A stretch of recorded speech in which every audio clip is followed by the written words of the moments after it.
Apa hukum demo? Apa sebabnya orang-orang demo kepada presiden? Nggak puas. Dia demo karena nggak puas. Cuman itu doang kok cengeng. Ingat ikhwan, antum baca sejarah fitnatu khalqil Quran di zamannya Imam Ahmad bin Hambal. Fitnah orang-orang kaum muslimin dipaksa semuanya untuk mengatakan Al-Quran adalah makhluk. Siapa yang tidak mengatakan Al-Quran adalah makhluk akan kami penjara, bahkan kami bunuh. Semua ahlus sunnah wal jamaah dipaksa hari itu. Dan orang-orang pun terpaksa mengucapkan Al-Quran adalah makhluk, tapi hati dia mengingkari. Kecuali Imam Ahmad bin Hambal. Ditangkap, dicambuk. Antum pernah dicambuk sama presiden? Gak pernah kita dicambuk sama presiden kita. Kita pernah diambil harta oleh presiden kita? Gak pernah. Presiden kita dolim sama dalam hal apa? Mungkin dia gak adil, itu wajar karena masyarakat kita juga gak adil. Yang antum lihat sekarang pemimpin antum itulah cerminan antum sendiri. Kita menginginkan pemimpin kita adil, pemimpin kita tidak berbuat curang. Berapa banyak mahasiswi dan mahasiswa yang nyontek ketika ujian? Antum nyontek pengen pemimpin yang adil? Salah. Ketika antum nyontek, pemimpin antum akan nyontek. Ketika antum curang dalam ujian, pemimpin antum akan curang kepada antum. Jadi kenapa antum demo? Yang adalah kita memperbaiki diri kita, membenahi diri kita. Jangan sampai keadaan itu lebih buruk daripada setelahnya. Berapa banyak mahasiswa-mahasiswi yang nyontek ketika ujian, toh dia mengharapkan untuk pemimpin yang adil. Yang angkat pemimpin siapa? Yang nyontek tadi. Yang nyuri tadi yang nyontek, yang kerjasama tadi yang angkat pemimpin. Bagaimana pemimpin kita mau jujur?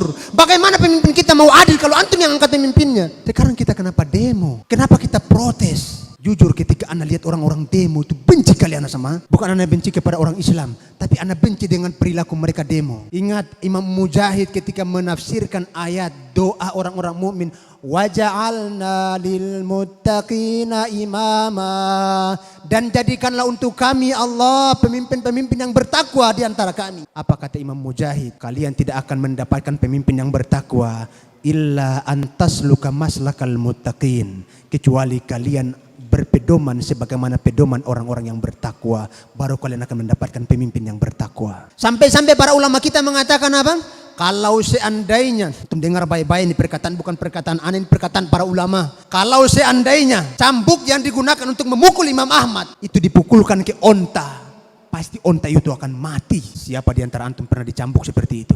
Itu babak belur ini semua Imam Ahmad ini. Ulama yang punya jutaan umat, yang punya jutaan pengikut. Sampai muridnya ketika melihat tadi itu mengatakan apa? Wahai Imam Ahmad, kalau seandainya kau memerintahkan kami untuk bunuh dia, kami akan bunuh dia. Bukan sekedar demo. Orang-orang dulu lebih berani daripada kita. Kalau seandainya kau mengatakan kepada kami, wahai Imam, untuk menghunuskan pedang untuk kami berontak, kami akan memberontak kepadanya. Apa kata Imam Ahmad bin Hambal? Kalian harus sabar dan taat kepada pemimpin kalian. Kita belum ada apa-apanya, ikhwan. Belum seberapa cobaan yang ada. Ada yang mengatakan, Ustadz, kalau kita diam saja negara kita ini jadi apa? Ustadz, kalau kita diam saja agama Islam ini mau dikemanakan? Dulu pertanyaan ini pernah ditanyakan kepada Nabi. Salah seorang sahabat bertanya, ya Rasulullah, ketika dikatakan oleh Nabi akan datang di akhir nanti, di zaman-zaman setelahku nanti, para orang-orang yang berjasad manusia tapi berhati syaitan, pemimpin-pemimpin yang zalim kepada rakyatnya, yang tidak berbuat adil kepada rakyatnya. Apa kata Nabi Muhammad SAW?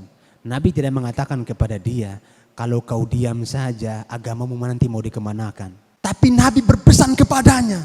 Apa kata Nabi? Isma' wa tuti'. Ketika ditanya, ya Rasulullah, apa yang harus kami lakukan wahai Nabi? Ketika kita melihat keadaan seperti ini, apa kata Nabi? Engkau harus dengar dan taat kepada pemimpinmu. Taat kepada pemimpin kita. Salah seorang ketika kami masih kuliah, salah seorang dosen kami, tidak perlu kita sebutkan nama beliau. Beliau membandingkan antara Presiden Soeharto, kemudian Presiden Mursi, Presiden Mesir, kemudian juga Bashar Assad. Beliau mengatakan kalau antum lihat dari 3 presiden ini, presiden yang paling sayang dengan rakyatnya adalah Soeharto. Yang paling sayang dengan rakyat itu siapa?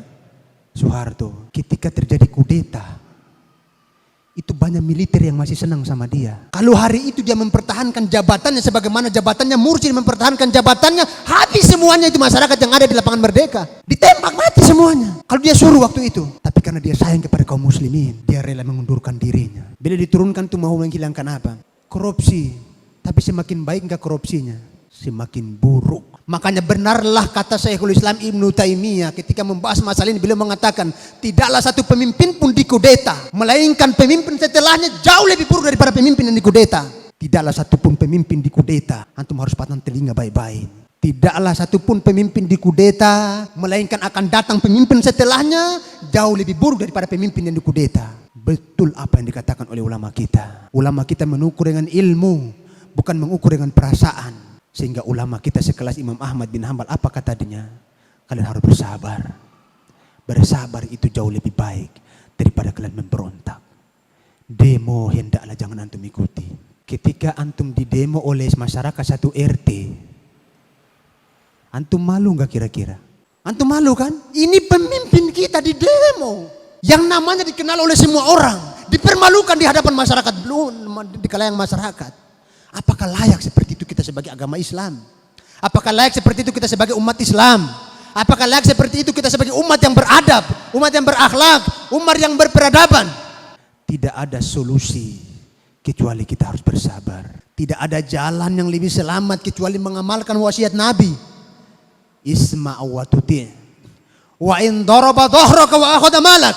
Engkau tetap dengar kepada pemimpinmu dan taat kepada pemimpinmu meskipun dia memukul pundakmu dan mengambil hartamu.